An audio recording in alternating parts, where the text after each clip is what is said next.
Hello, my name is Rachel from RAD Pilates, and I'm here to start a journey with you as we build our Pilates practice through a lens of slow building.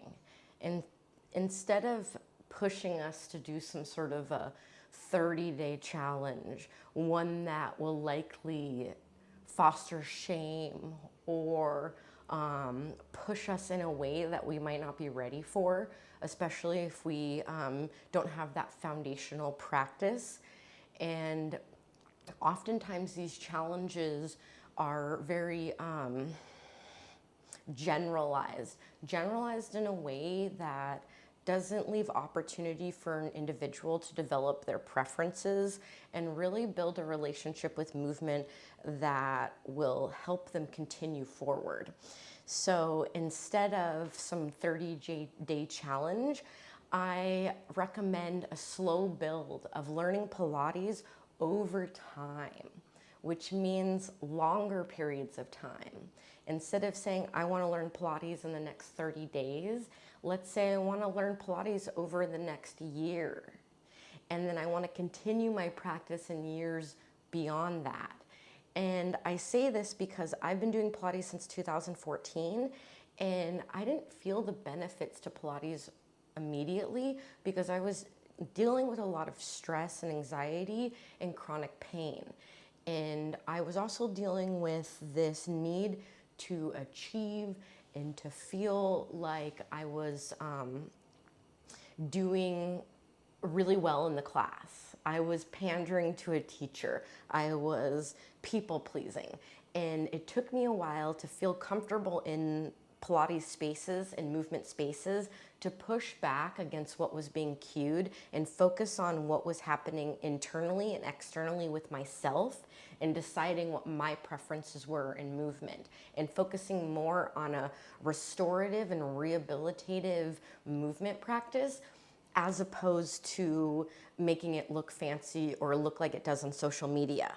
I personally don't align with the majority of what I see in Pilates spaces online. A lot of it leaves out pre-Pilates work as well as Pilates principles and other movement principles, and talking about what they are as well as their limitations and applications. You know, it's really easy to say, you know, I don't cue breath at all, and I think that's micromanaging. It's another thing to explain different types of breathing to people and do breathing movements or exercises. I often say movement instead of exercise. So if you're teaching these movements, these breathing focused movements, and then you allow people to decide and you create space, it's not allowing, it's fostering and empowering the people that work with you one-on-one or in group classes to decide in that moment how they feel and what they want to do. And that comes from offering reminders to focus on yourself and how you feel. And it also means that we give options. And we remind people that they have body autonomy and they decide ultimately what they do. And we have these reminders constantly so that we don't get into a place where we're just going through the motions and trying to please, but it's really taking the time to figure out, does this work for us?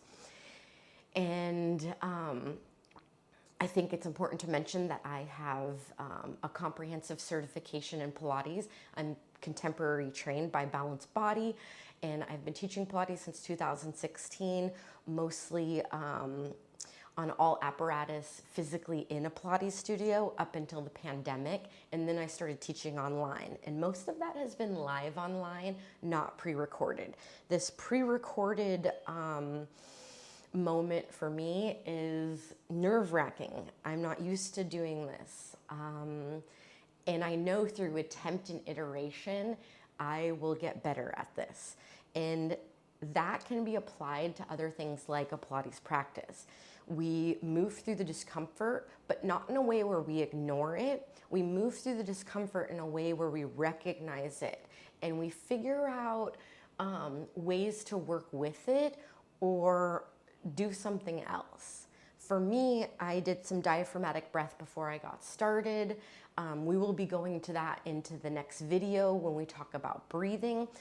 But I just wanted to do a quick introduction and let you know that Pilates with me is going to be different than mainstream Pilates out there because of my body autonomy and somatic based lenses, but also because I've had a unique experience with movement myself. I'm sorry, I have a little bit of a lisp and stutter. It will come and go. And I have never felt that comfortable in Pilates spaces, in Pilates studios, in fitness spaces.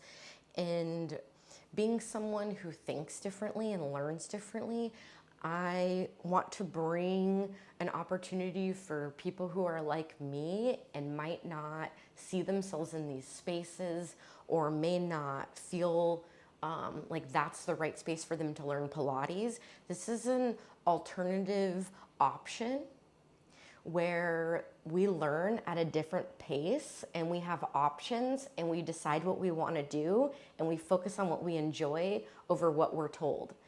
And if that's an environment that you're looking to learn in, then I just can't wait to start that journey with you. And if that's not, I hope you find a teacher that works well for you.